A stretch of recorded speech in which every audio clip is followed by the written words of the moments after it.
of our topic, Writing an Argumentative Essay in English 10. I am your teacher, Michelle, and I welcome you to this another exciting episode. In our first episode, we discussed about the argumentative essay. We talked about the definition and some important points about argumentative writing. The next questions you might ask are, how do we write one? What is the structure or its parts? Keep watching for you to know. So let's continue. Meantime, let's focus our attention on the three phases or stages involved in writing.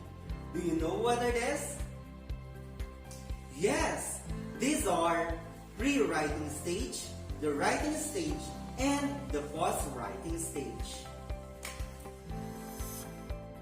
It is important to see writing an essay as a process.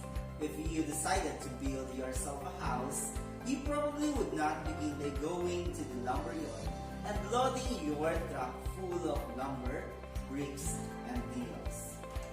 There is a lot of work to do before you get to this point, including the drawing up of plans for what you want to build and the determining of the building supplies that you will need.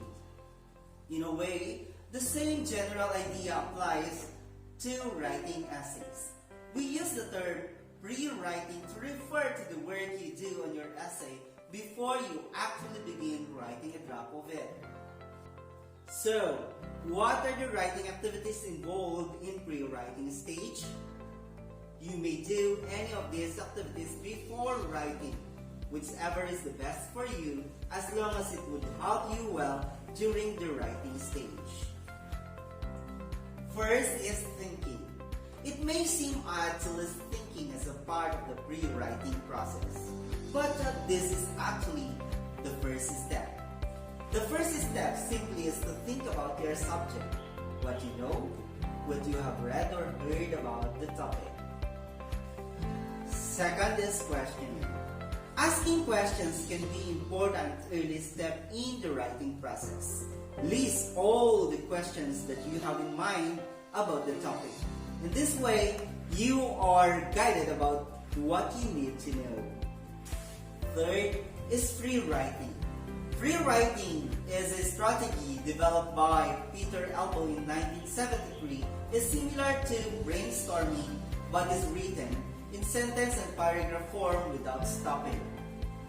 Simply scribble your thoughts without minding about the structure of your sentence, the grammar, and even the mechanics.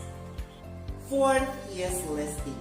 Some people find it difficult to allow their words just to flow out on the page with a free writing activity. Listing is a different technique that can also lead to many ideas that could become good material for an essay. Listing, as the name indicates, simply involves making a list. List all words or phrases which you know are related to the topic you will write about.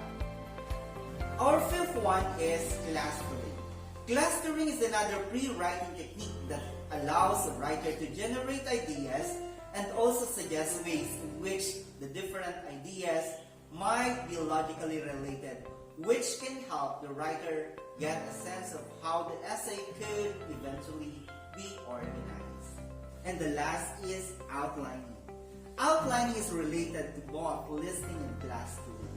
Sometimes, especially for long papers, outlines can be quite detailed, but even a short outline can be helpful in giving the writer ideas and sense of organization for an essay.